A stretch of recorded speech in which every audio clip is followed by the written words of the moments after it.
ವಾಪಸ್ ಬ್ಯಾಂಕಿಗೆ ಹೋದಾಗ ಅಷ್ಟೊತ್ತಿಗಾಗಲೇ ಬ್ಯಾಂಕ್ ಪಾಸ್ಬುಕ್ ಕೂಡ ಕೊಟ್ಟಾಗಿರ್ತದೆ, ಚೆಕ್ ಬುಕ್ ಕೂಡ ಕೊಟ್ಟಾಗಿರ್ತದೆ.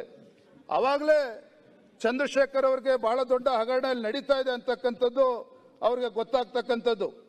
ವಾಲ್ಮೀಕಿ ಮಂಡಳಿಯಲ್ಲಿ ನಡೀತಿರುವ ಚಟುವಟಿಕೆಗಳು ಮತ್ತು ವಹಿವಾಟುಗಳ ಬಗ್ಗೆ ಚಂದ್ರಶೇಖರ್ ಅವರಿಗೆ ಅನುಮಾನ ಬರ್ತದೆ.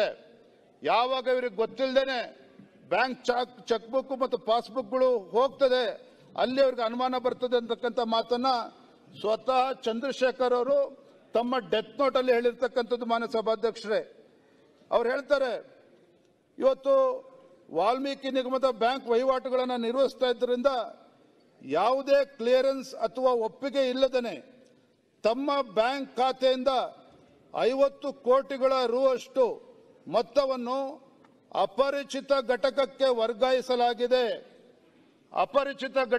ವರ್ಗಾಯಿಸಲಾಗಿದೆ.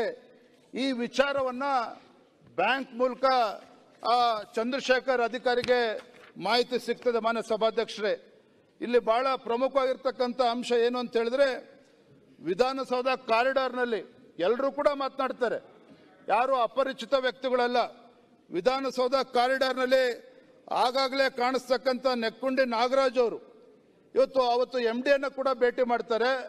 ಆ ದಿನಾಂಕ ಎಲ್ಲವನ್ನು ಕೂಡ ಮಾನ್ಯ ವಿರೋಧ ಪಕ್ಷದ ನಾಯಕರು ಉಲ್ಲೇಖ ಮಾಡಿದ್ದಾರೆ, ಮತ್ತೊಮ್ಮೆ ನಾನು ಹೇಳೋದಕ್ಕೆ ಹೋಗೋದಿಲ್ಲ. ಆ ನಾಗರಾಜ್ ಅವರು MD ಅನ್ನು ಭೇಟಿ ಮಾಡ್ತಾರೆ.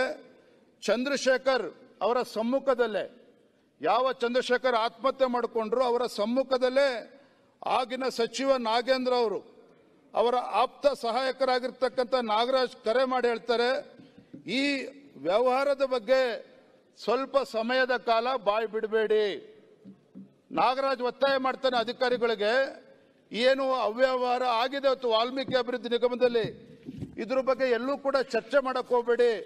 ಸ್ವಲ್ಪ ಸಮಯ ಆದ್ಮೇಲೆ ವಾಪಸ್ ಹಣ ಎಲ್ಲವನ್ನು ಕೂಡ ನಾವು ಮತ್ತೆ ವರ್ಗಾವಣೆ ಮಾಡ್ತೇವೆ, ದಯವಿಟ್ಟು ತಾಳ್ಮೆಯಿಂದ ಇರಿ ಅಂತಕ್ಕಂಥ ಒಂದು ಸಮಾಧಾನ ಮಾತುಗಳನ್ನು ಹೇಳ್ತಕ್ಕಂಥ ಪ್ರಯತ್ನ ಮಾಡ್ತಾರೆ. ಮಾನ್ಯ ಸಭಾಧ್ಯಕ್ಷರೇ, ಇವತ್ತು ವಾಲ್ಮೀಕಿ ಮಂಡಳಿಯಲ್ಲಿ ಪ್ರಾಮಾಣಿಕ ಅಧಿಕಾರಿಯಾಗಿದ್ದ ಚಂದ್ರಶೇಖರ್ ಅವರಿಗೆ ಈ ಅವ್ಯವಹಾರದಿಂದ ದೂರವಿದ್ದಿದ್ದರೆ ಈ ಪ್ರಕರಣ ಏನಾಗ್ತದೆ ಅಂತ ಹೇಳಿದ್ರೆ, ಈ ಒಂದು ಪ್ರಕರಣ ನಡೀತದೆ, ಏನಾರ ಚಂದ್ರಶೇಖರ್ ಇವತ್ತು ಬಾಯಿ ಮುಚ್ಕೊಂಡು ಕೂರದೆ ಹೋದ್ರೆ ಅವನ ಹೆಸರನ್ನು ಕೂಡ ಈ ಹಗರಣದಲ್ಲಿ ತಳಕ ಹಾಕ್ತೇವೆ, ನಿನ್ನನ್ನು ಕೂಡ ಸಿಗಾಕ್ಸ್ತೇವೆ ಅಂತಕ್ಕಂಥ ಬೆದರಿಕೆನೂ ಕೂಡ ಚಂದ್ರಶೇಖರ್ ಮೇಲೆ ಇತ್ತು ಅನ್ನುವ ಮಾತುಗಳು ಕೂಡ ಇವತ್ತು ಕೇಳಿ ಬರ್ತಾ ಇರ್ತಕ್ಕಂಥದ್ದು. ಹಾಗಾಗಿ ಇದರ ಪರಿಣಾಮನೇ ಏನು ಚಂದ್ರಶೇಖರ್ ಅವ್ರ ಮೇಲೆ ಒಂದು ಒತ್ತಡ ಆಗ್ತಕ್ಕಂಥದ್ದು.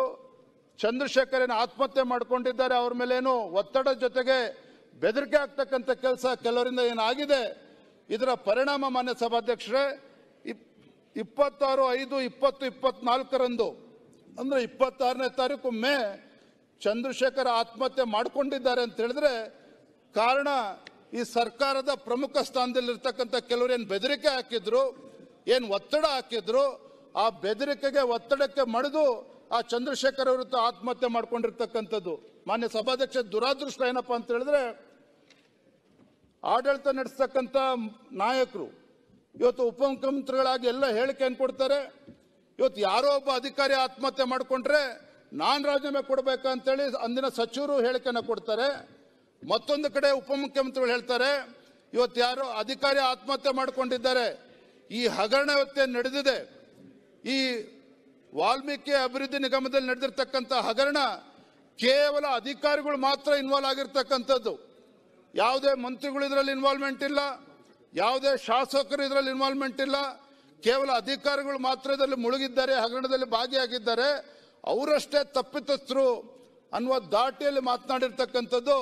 ಇದು ನಿಜವಾಗ್ಲೂ ಕೂಡ ಅಕ್ಷಮ್ಯ ಅಪರಾಧ ಅಂತೇಳಿ ನಾನು ಮನ ಸಭಾಧ್ಯಕ್ಷ ಸಂದರ್ಭದಲ್ಲಿ ಹೇಳೋದಕ್ಕೆ ಇಚ್ಛೆ ಪಡ್ತೇನೆ.